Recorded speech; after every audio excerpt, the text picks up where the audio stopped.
Este espacio es patrocinado por Amar más allá de la vida. Carta a mi hijo quien murió para enseñarme a vivir. Un libro escrito por Elizabeth Paral, disponible en Amazon.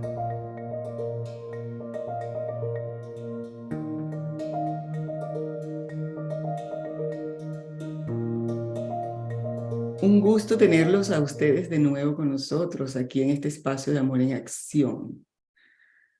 Y tenemos hoy una invitada muy especial desde España. Su nombre es Adela Pastor y ella pues es mentora espiritual, maestra de yoga, fundadora de un movimiento que se llama Soy Satia. Tiene un templo en Madrid que se llama Centro Satia Madrid o Templo Satia Madrid. Y es una mujer que se ha dedicado, después de haber vivido muchos dolores emocionales en su vida, se ha dedicado a difundir el amor, a apoyar a otros y a guiarlos por un camino de mayor bienestar y paz interior. Sin más, voy a presentarles a Adela. ¿Cómo estás, Adela? Estoy muy bien, muchas gracias por la invitación y es un honor para mí poder estar compartiendo aquí. Hace un momento hablábamos, ¿no? y hablábamos del sentido, del propósito, ¿no? De estar hoy aquí compartiendo y es el amor. Así que muchas gracias por invitarme a este espacio tan hermoso. Con mucho amor, de verdad. Y bueno, si quieres, podemos empezar esta conversación, esta entrevista, o como lo quieras llamar, este encuentro.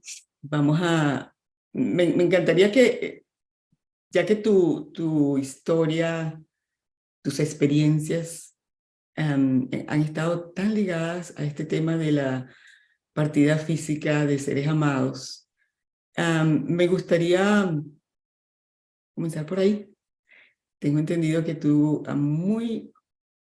siendo muy joven, 17 años pienso que leí, o 19, perdiste a tu padre.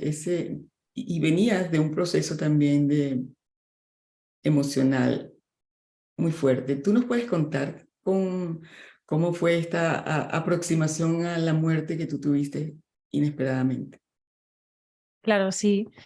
Pues venía todo hay que decir, ¿no? Que se venía de una experiencia de vida donde había mucha inconsciencia, ¿no? Había un tabú con respecto a la muerte. La muerte no era un tema que se tratara más allá de que las personas mayores mueren y las personas del pueblo pues mueren, ¿no? Y entonces suenan las campanas, 3 si son mujeres, 2 veces si es una mujer, ¿no?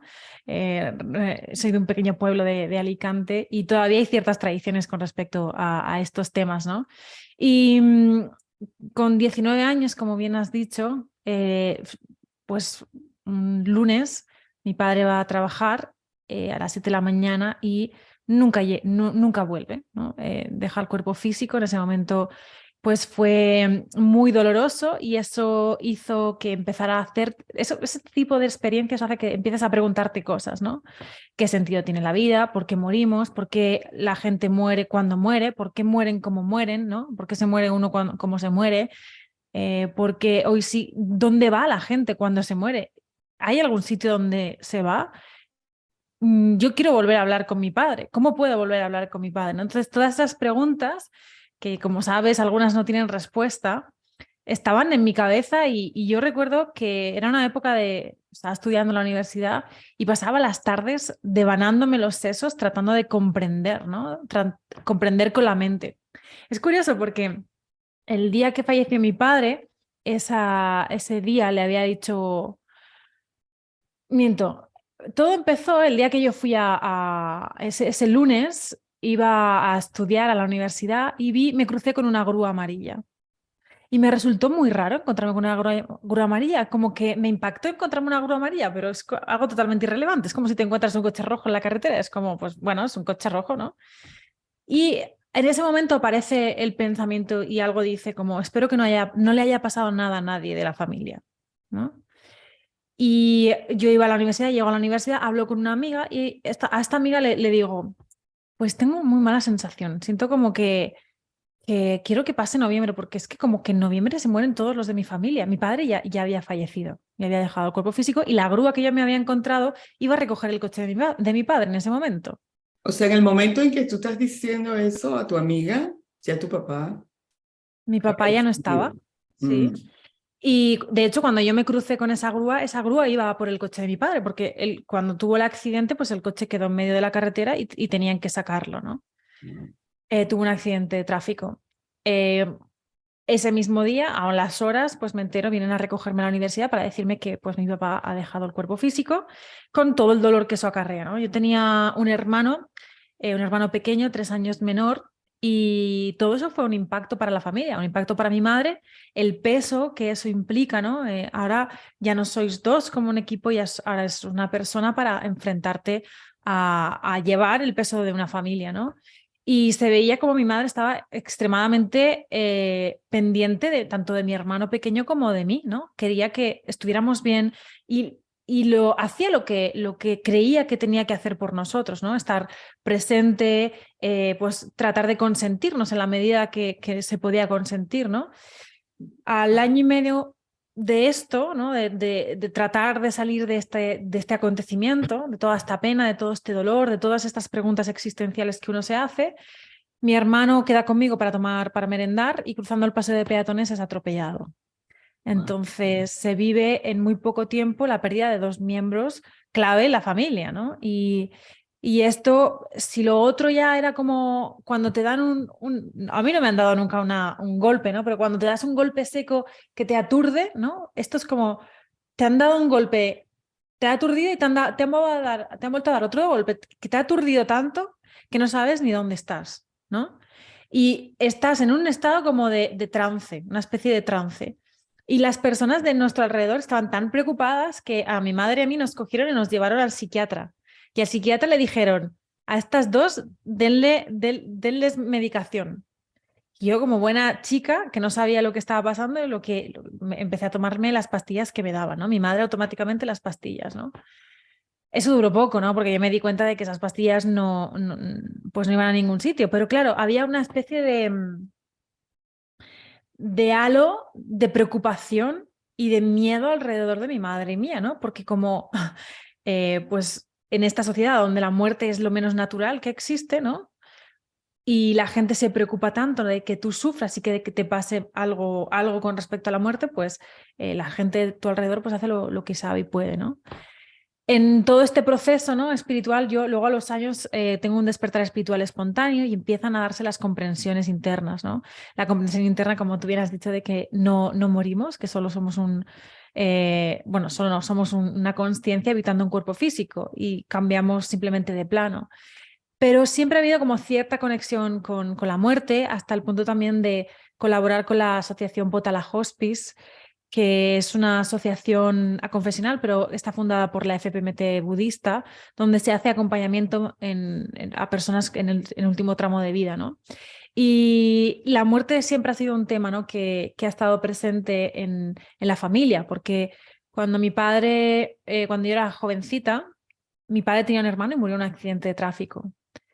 Y ahora hace 2 años, una prima con 18 años también falleció en un accidente de tráfico. Entonces, la muerte ha estado muy presente en la historia de mi familia, ¿no?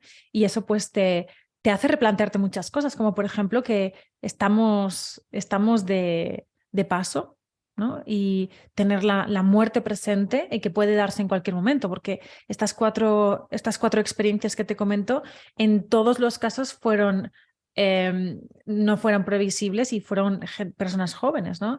Entre los 18, mi tío tenía 30, mi padre tenía 50 y algo cuando falleció.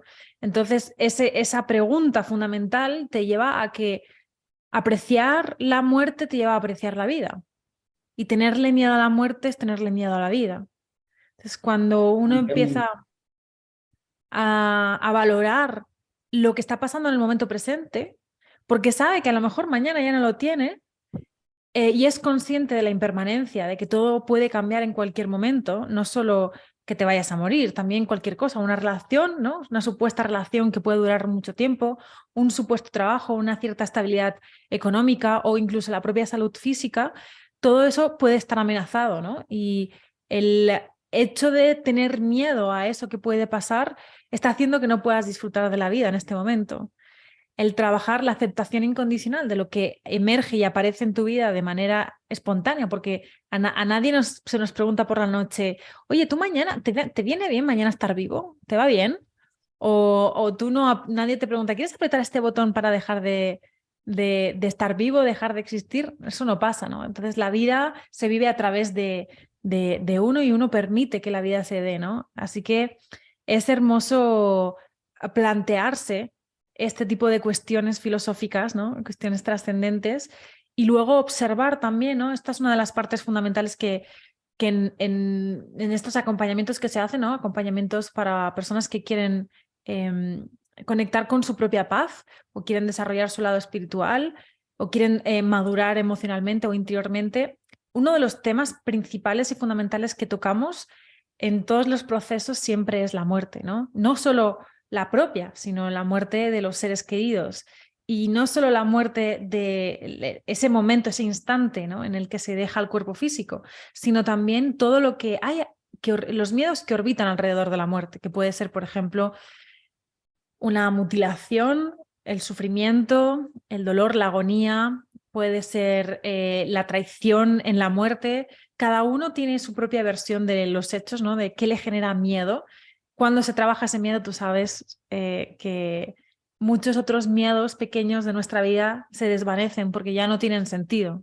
Sí, pero es increíble cómo la muerte destapa todos los miedos hasta en lo más profundo del subconsciente en cada persona, ¿no? Sí. Mm. La muerte te hace conectarte con esos miedos. Cuando no se comprende, cuando no entendemos realmente de qué se trata. Y fíjate, pero también la muerte nos lleva a momentos sublimes, momentos de gran esplendor, aunque parezca contradictorio. Yo estoy segura que ese fue también tu experiencia. Tú hablas de un despertar espontáneo y puedo casi asegurar que no hubiese sido posible sin toda esta experiencia atrás que tuviste después de la partida física de tu padre, de tu hermano, con todo esto que viviste. ¿Es así, Adela? Bueno, pasó muchos años después y yo diría más bien que tiene que ver con unos méritos kármicos, ¿no? Por reconocimiento de otras vidas, ¿no? De la dedicación espiritual. Pero igualmente ese proceso, claro, se tuvo una experiencia de estados elevados de conciencia, donde la comprensión de la realidad es muy elevada. Y en esos momentos, pues uno se cae el velo del ego y empieza a percibir la realidad desde otra perspectiva, ¿no? Y cuando uno, aunque sea por un solo instante, tiene la bendición de poder probar esos estados tan elevados de conciencia que se conocen como samadhi, nirvana, iluminación, todo cambia. Ya nada vuelve a ser igual. Ya el mundo mundano, por así decirlo, ¿no? Es irrelevante. Hay algo más profundo, hay algo real con R mayúscula. Ahí está la verdad en mayúscula. Y todo lo que el ego ha creído bajo la percepción y la interpretación, todo eso empieza a caer, ¿no? En esos estados que se mantuvieron durante... La verdad es que no he hecho una investigación posterior, pero no duró mucho. Luego, cuando volví a mi vida cotidiana, aunque habían ecos de esos estados elevados de conciencia, sí que se volvía a la ansiedad, el estrés que había en ese momento. Pero algo dentro de mí había cambiado, había sentido el amor más puro, una belleza absoluta por todo lo que es y existe, una percepción como si el tiempo y el espacio pararan y solo existiera ese instante, ¿no? Y eso me llevó a querer profundizar, a indagar, a investigar, a viajar, a conocer maestros, a ir a ashrams. Yo necesitaba comprender, saber qué es lo que había vivido y sobre todo cuando uno prueba eso dices, wow, es que después de haber sufrido tanto, de haber, cómo se vivió la experiencia de la muerte, ¿no? Tanto de mi padre como de mi hermano, esas experiencias tan dolorosas, cómo esto se puede recontextualizar y se puede ver desde otro lugar. Así que me puse de lleno a investigar y en ese proceso de investigación y de encontrar mi camino y de saber cuál era el camino que yo quería elegir o dedicarme profundamente a eso, ¿no? Ahora puedo decir que mi devoción está en el camino no dual. Estaba tratando investigando, viajando, quería probar, quería saber qué era todo esto que había estado viviendo y experimentando, y en ese proceso sí que se dio una sanación muy fuerte, muy fuerte con respecto a la partida de mi hermano. Había sentimiento de mucha culpa. No sé si son relevantes los detalles, pero había mucha culpa porque ya sabéis que el inconsciente funciona de esta manera. Él había quedado conmigo para merendar y solo tenía que cruzar ese paso de peatones para encontrarse conmigo. Entonces la mente en ese momento dijo, si no hubieras quedado con él, esto no le hubiera pasado. Entonces, por lo tanto, es tu culpa, ¿no? Cuando había una sensación de que cuando yo viese a mi madre, ¿no? Después de lo que sucedió, mi madre me iba a rechazar absolutamente, ¿no? Y mi madre, en ese momento, cuando me vio por primera vez, me dio un abrazo muy fuerte y yo le dije, ¿no estás enfadada conmigo? Me dijo, ¿enfadada por qué? Y yo, porque ha sido mi culpa. Y ella me dijo, no, se te ocurra decir eso, no lo vuelvas a decir nunca más, eso no ha sido tu culpa, no es tu responsabilidad, tú no has hecho nada, ¿no? Entonces eso queda en el inconsciente, se reprime y esa culpa hacía que uno se pusiera a llorar 5, 6, 7 años después sin sentido, ¿no? Que no se encontraba la satisfacción plena de la vida. Había muchas emociones reprimidas, ¿no? Entonces, cuando en ese proceso de despertar espiritual uno puede reconocer todas esas emociones y empieza a hacer una purga de las emociones negativas y empieza a poner todo en su sitio, por fin, ¿no? Empieza a emerger el estado del ser, ¿no? Empieza a emerger la belleza de quienes somos. Empieza de nuevo a reconocer esos estados que se habían probado, sentido por unos instantes, ¿no? Por unos minutos o incluso por unas horas. Así que se puede decir que sí, que la muerte tanto de mi padre como de mi hermano han influido en este camino y sobre todo en el reconocimiento también del sufrimiento, ¿no? Porque algo que siempre ha conectado mucho con esta experiencia ha sido la compasión, el sufrimiento de las personas, ¿no? Acompañar a las personas a que alivien ese sufrimiento para que puedan estar en paz y calma mental, que al final pues es eso que todos queremos y que no sabemos alcanzar porque siempre lo vemos fuera, ¿no? Sí, comentaste anteriormente que haces como de voluntaria en un hospicio. Un hospicio, para quienes no saben, son esos lugares acondicionados maravillosamente para que las personas que están en su transición hacia otros planos, pues pasen sus últimos días ahí o su última temporada. Ya Adela lo sabrá explicar mejor que yo porque, como nos dijo, es voluntaria en uno de estos lugares. Entonces me encantaría como que comentaras tus experiencias más profundas que has tenido en ese lugar. Pues es cierto que somos voluntarios que vamos al hospital, ¿vale? No necesariamente es un hospicio, un lugar único y exclusivo para las personas que están en su último tramo de vida. Y esta asociación maravillosa, con unos compañeros con un corazón enorme, ¿no? Y con muchas ganas de servicio, lo que hacemos es todas las personas que requieran de alguna manera o bien acompañamiento espiritual o bien por su situación de vida actual, ¿no? En el que a lo mejor pues, es una persona extranjera que no está la familia cerca o una persona muy mayor que no tiene nadie que le pueda acompañar, ¿no? Pues el voluntario lo que trata de hacer es esos espacios últimos, hacerlos lo más amoroso posible, ¿no? Que puede significar simplemente ir y hacer compañía si esa persona reza porque es cristiana, pues acompañarla en sus rezos. O si es budista, por ejemplo, acompañarla en las meditaciones. O si no cree en nada, pues simplemente estar en silencio.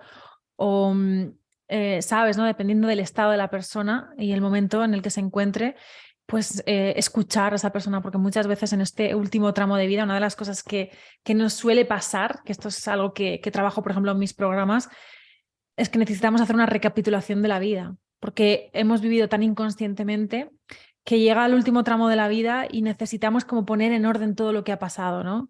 Y como perdonar lo que queda pendiente y poner en orden, ¿no? Y entonces estas personas que entregan con mucho amor su tiempo, su energía, su disposición, puede ser simplemente ayudar a alimentar a esa persona, o puede ser ayudarla a pasear o a escuchar, ¿no? Entonces eso remueve mucho, ¿no? Ir a un hospital donde hay personas que físicamente no están en las condiciones en las que tú te sueles encontrar a la gente y te pone de frente todos esos miedos que uno tiene, ¿no? Y que hay alrededor. Entonces eso es un proceso muy personal, no todo el mundo está preparado para esto. Y es cierto que muchos de los voluntarios están ahí por servicio, por supuesto, porque conectan mucho con esto de la muerte, pero también por hacer un camino de sanación con respecto a este tema, ¿no?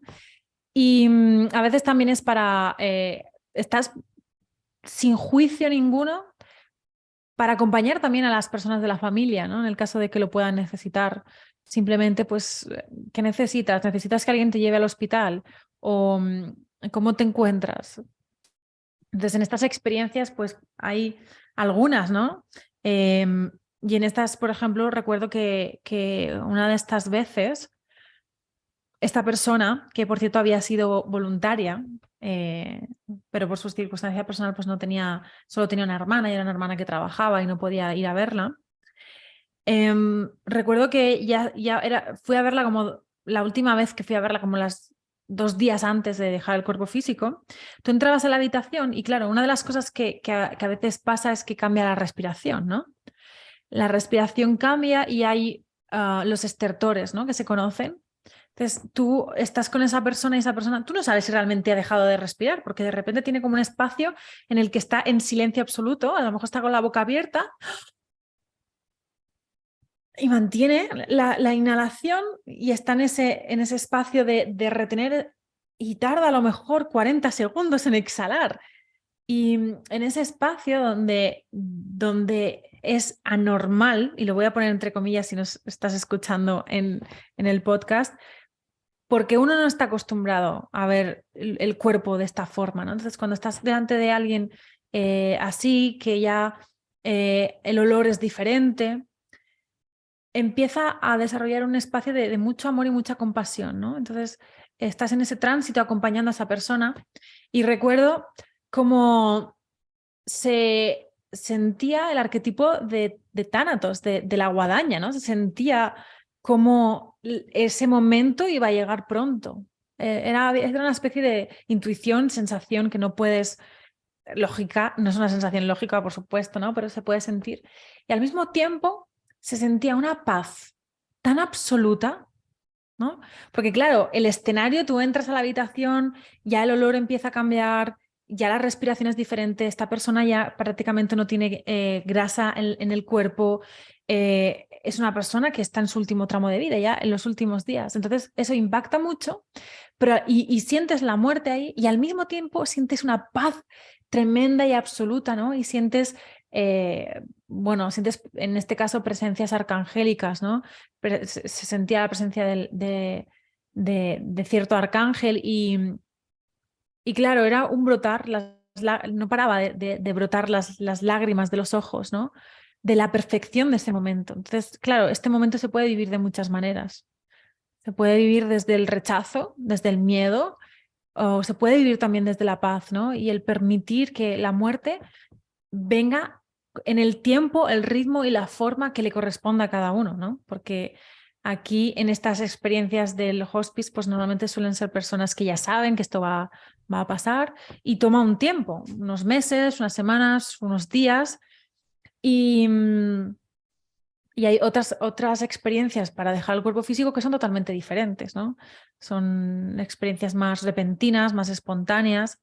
Entonces, otra experiencia, ¿no? La última persona que visité, porque desde el COVID en los hospitales de Madrid no cambiaron los convenios y demás, hemos tenido como que cambiar los convenios y ahora mismo no hay tanta facilidad. Se acaba de firmar el convenio para el Hospital de la Paz en Madrid y por mediación de alguien nos presentaron a una persona que estaba en su último tramo de vida, un americano, un señor joven, relativamente joven, de unos 50 y algo, que lo veías en cierto grado de sufrimiento, ¿no?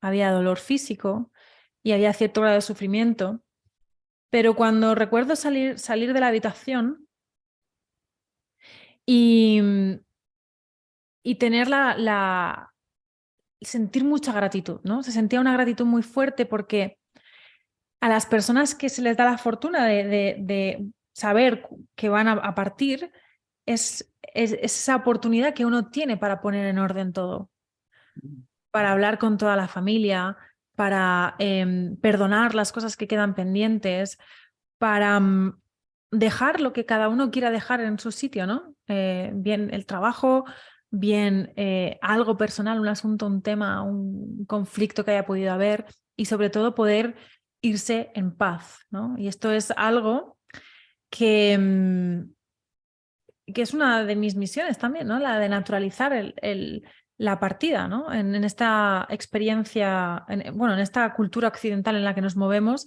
que es totalmente mental y no se habla, ¿no? No se habla de esto, parece como que Es te tabú. sorprende. Sí, es tabú completamente, tema tabú. Sí. Te sorprende que alguien muera, ¿no? O da miedo, o la gente no sabe qué decir cuando alguien muere, ¿no? Y hay como una serie de frases también típicas que se dicen sin sentido ninguno, que son totalmente fuera de cualquier grado de empatía, ¿no? Con respecto a la pena, al dolor que pueda estar sintiendo esa persona. La persona me refiero al familiar que ha dejado el cuerpo físico. Entonces, Por eso voy me a- parece tan interesante, perdón, Adela, me parece tan interesante lo que comentaste anteriormente, que en tus terapias o sesiones, como las llames, que tú haces para apoyar a otras personas, tratas este aproximación a la muerte de cada uno y seguramente así pues sanar muchas Mm, emociones en esas personas, ¿verdad? sí, mismamente. Voy a poner una experiencia personal de hace 10 días, 2 semanas. Se entra a una cueva, estábamos con unos amigos en una cueva y se sentía miedo, se miraba al techo y se sentía como si el techo pudiera caer y pudieras morirte ahí, ¿no? En ese momento se siente muy real, ¿no? Y observaba también como unos meses antes, como el terremoto que hubo en Turquía, ¿no? Había una propensión del personaje, ¿no?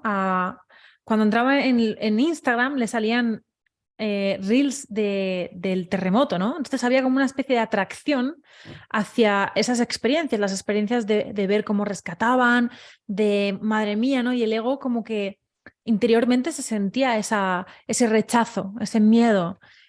Es cuando al entrar a la cueva se percibe, ¿no? Se reconocen y se pueden percibir las vidas en las que se ha muerto, se ha dejado el cuerpo físico por aplastamiento.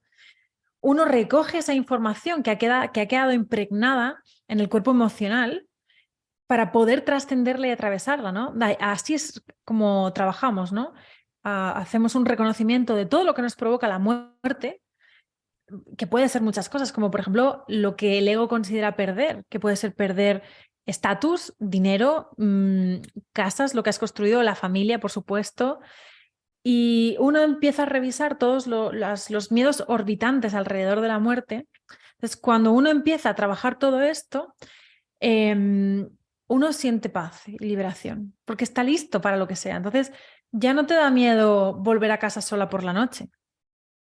Ya no te da miedo subirte a un coche, si es que te da miedo los coches, ya no te dan miedo los perros, porque el miedo es un campo de energía, ¿no? Y ese campo de energía es como una bolsa. Entonces, si tú a esa bolsa vas vaciándola poquito a poquito, porque de forma consciente estás haciendo un trabajo para ir trascendiendo todo ese campo emocional, al final, como la muerte es uno de los grandes miedos que todos tenemos, o la no existencia, o una serie de miedos que hay alrededor, es como si de repente vaciaras mucho de golpe, ¿no? Ese saco de miedo en tu vida. Y al hacer un ejercicio tan sencillo como imaginarme muerta, aplastada en todos los escenarios, tipo, no, nadie sabe que estoy ahí abajo, estoy a oscuras, nadie me oye, respiro polvo, sé que voy a morir, espero la muerte, ¿no? Si yo mentalmente imagino esto y reconozco esas sensaciones físicas en el cuerpo y las transito hasta dejar el cuerpo físico, ¿no? En mi mente yo dejo el cuerpo físico. Cuando tú luego, con la escala de los niveles de conciencia de David Hawkins, que va del 0 al 1000, que habla del grado de madurez espiritual o de liberación del ego, ¿no? Te das cuenta que, bueno, en los 600 ya son los estados de paz.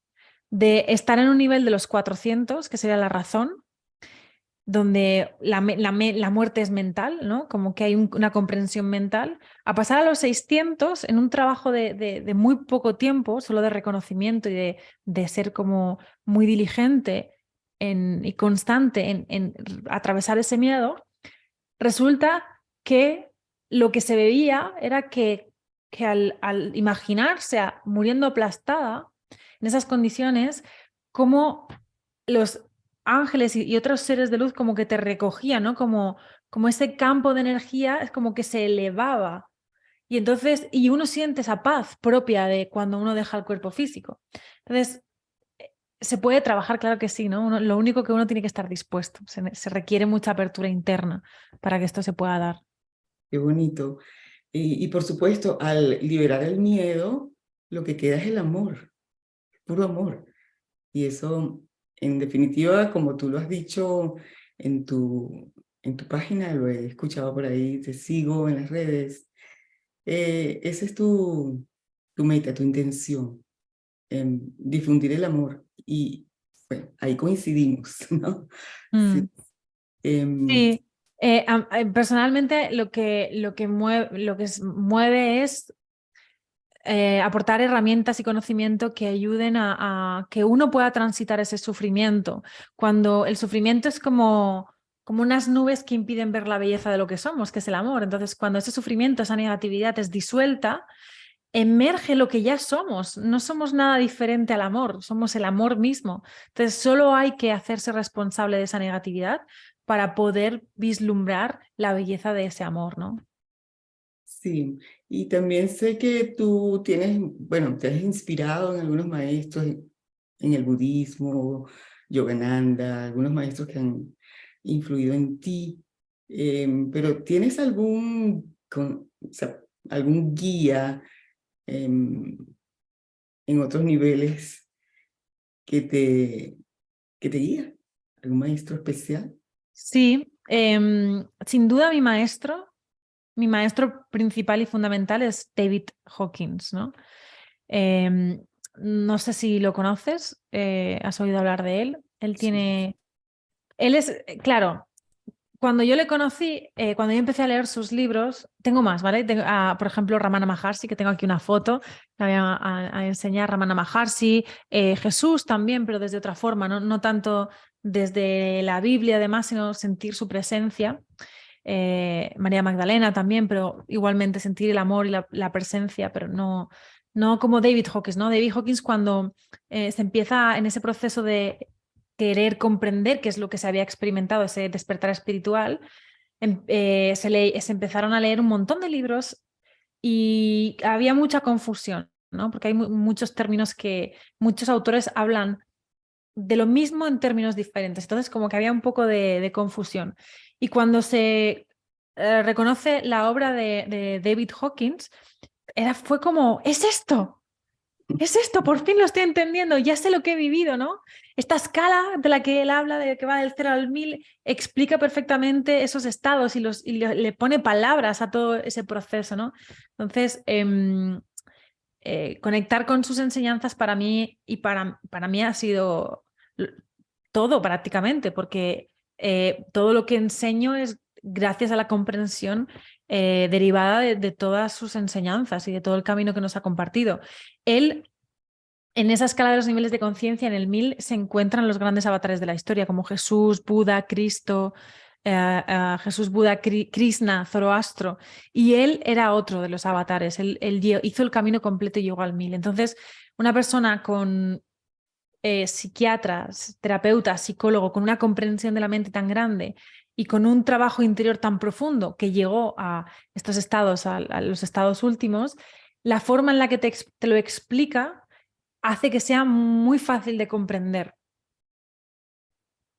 y saber cuáles son los siguientes pasos a seguir, ¿no?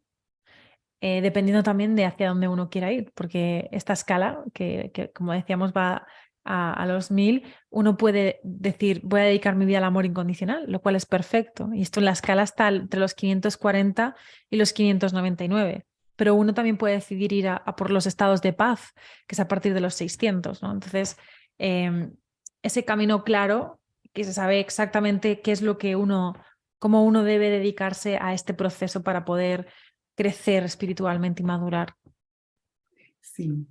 Y Adela, tomando en cuenta todas tus experiencias personales, más tus aprendizajes, más todo lo que has aprendido con tus maestros y con Hawking en especial, ¿qué podrías decir tú sobre la muerte para estas personas que escuchan este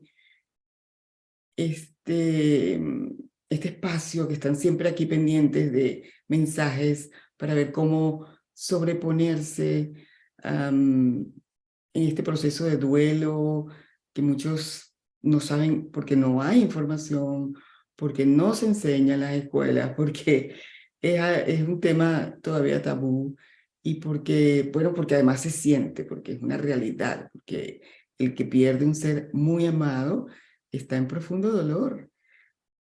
Sin embargo, ¿qué podrías decirles para amortiguar y para ir en el camino hacia recordar a sus amados desde el amor y no desde el dolor? Pues es una bonita pregunta y muchas gracias por hacerla. Le diría a todos que esto que es muy doloroso en realidad es una puerta al cielo, por así decirlo, ¿no? Es una oportunidad para poder madurar interiormente, espiritualmente. Y cuando esto se da, el dolor se convierte en otra cosa, ¿no? Y ese dolor se convierte en aceptación y la aceptación te permite estar desde otro lugar en la vida. Así que yo les diría que no traten de escapar o de huir de lo que están sintiendo, que se den el permiso para atravesarlo, que respeten los ritmos y el tiempo que a cada uno le toque, que se escuche mucho, ¿no? Que escuche mucho ese propio proceso interior sin tratar de escapar de esa realidad y ser consciente, ¿no? De trabajar en que la muerte no tiene existencia propia, lo único que perece es el cuerpo físico, pero nadie muere. Y como nadie muere, no hay nada que llorar, ¿no? Por así decirlo, porque el padre, el hermano, la pareja que ha dejado el cuerpo físico nunca deja de estar, está siempre contigo, ¿no? Y esto nos trae otra enseñanza, que es la enseñanza del desapego, del no apego, mejor dicho, más que el desapego. Y el no apego nos lleva a poder disfrutar más de la vida. Así que mensaje resumido es: reconoce ese dolor, atraviésalo, permítete, date el espacio, trátate con cariño y no te exijas ni te presiones, ¿no? para salir de ese estado donde te puedas encontrar, de esa pena, pero que te des el permiso también para atravesarlo y poder trascenderlo así. Sí, yo también hablo sobre la posibilidad, la capacidad que tenemos de abrirnos a recibir señales de nuestros amados que se han ido. En ese sentido, ¿tú tuviste alguna experiencia que puedas compartir aquí o con tu padre o con tu hermano? Mamma mía, sí. Muchas. Pues mira, voy a contar dos muy locas. Bueno, tres. Una fue los juicios de mi padre y de mi hermano tardaron 10 años en salir, ¿vale? Son mucho tiempo, mucho tiempo. Mi hermano ya hacía como 5, 6 o 7 años que había dejado el cuerpo físico y parecía que iba a haber un juicio, y el día de ese juicio, que al final no se dio, ¿no? Bueno, quizás hacía más, como 8 años, ¿no? Yo tengo un loro, es un loro de cola roja, que es un yaco, se llama Coco, y Coco nunca conoció a mi hermano Paco, nunca lo llegó a conocer, ¿no? Lo adoptamos cuando ya Paco ya no estaba con nosotros. Entonces, cuando alguien ya no está, sí se habla de esa persona, pero no estás constantemente mencionando a esa persona, no estás como si estuvieras en casa llamando a alguien, mamá, ¿no? Y entonces el loro se aprende ese nombre de esa persona. Nos pasó 2 veces, ¿no? Yo soy más, como que todo este tipo de cosas como que hay una mayor comprensión, pero mi madre no, ¿no? Entonces estábamos que íbamos al juicio de mi hermano, ¿no? Como decía, pues tardó muchos años en salir, y el loro estaba con mi madre. Yo estaba en esa época de viajar mucho y demás. Y estando allí para celebrar el tema del juicio, que luego al final no se dio, el loro delante de todos nosotros dijo el nombre de mi hermano. Dijo Paco. Claro, en ese momento nos miramos todos como diciendo, esto es muy loco, ¿no? Cuando me marché, porque mi madre está en otro lugar, en otra ciudad, me vuelve a mandar mi madre un mensaje y me dice, Adela, que Coco lo ha vuelto a decir. Lo dijo 2 veces. Y fue justo cuando estábamos en ese momento en el que nos habíamos reunido para solucionar este tema. Otra vez, mi hermano era un friki de los ordenadores. Un friki de esos que tiene un ordenador que tiene tubos hidráulicos que refrigeran el ordenador. Era como su... mi hermano falleció con 19 años, pero desde siempre había sido como un niño prodigio en ese tema, ¿no? Y él tenía su habitación, una habitación que en mi casa la llamamos habitación del pánico, porque él tenía todos sus trastos y sus cosas de la informática, ¿no? Y en esa época, no sé en qué momento, un ordenador que hace 9 años que no se enciende, ¿sabes? Como es una especie de reliquia, porque es un ordenador que mi madre no quiere tirar porque es muy representativo de mi hermano y está ahí, es un cuarto que ya se usa para almacenar cosas. Y estando allí, el ordenador se encendió después de 8 o 9 años sin encender el ordenador. Estás allí y dices, Sí, se acaba de encender el ordenador. Muy loco, ¿no? Otra anécdota, y me hace ilusión contarla. Mi hermano tenía una novia cuando dejó el cuerpo físico, una niña, ella tenía 17 años, pero ella ya estaba en el mundo espiritual. Ella y su madre estaban pues su madre era maestra de Reiki, pero la verdad es que yo en ese momento pues no lo supe hasta muchos años después, ¿no? Que me contó todas las historias que le pasaban con mi hermano, que cuando buscaba una señal, mi hermano era escalador, entonces se hacía unas pulseras. Y la semana de antes, pues cosas de la vida, la pulsera que llevaba mi hermano, que la había hecho él, se la dio a su pareja, ¿no? Entonces ella tuvo como muchas experiencias con la pulsera, muchas señales a través de esa pulsera, ¿no? De muchas formas y muchas cosas, ¿no? Entonces ella un día que quedamos me dijo, mira, ahora que te veo en redes sociales y tal, quiero contarte todo lo que me ha pasado con tu hermano y todo lo que me ha pasado con esta pulsera y todas las señales que he recibido con esta pulsera. Hace ya unos años que ya no la llevo y la tengo guardada en una caja de madera, ¿vale? Total, que me despido de Tania y al mes y medio o así tenemos en Templo Satya, que es el espacio de práctica de yoga Madrid, tenemos una brujita que viene, ¿no? Y a veces, pues, bueno, siempre da mensajes, ¿no? Entonces, esta brujita María me dice, tengo aquí, la primera vez que hablaba con esta mujer, ¿no? Me dice, tengo aquí un chico joven que parece como que se marchó antes de tiempo, que dice que hay una pulsera como de cuerda que está guardada en una caja de madera, que dice que te la pongas, ¿no?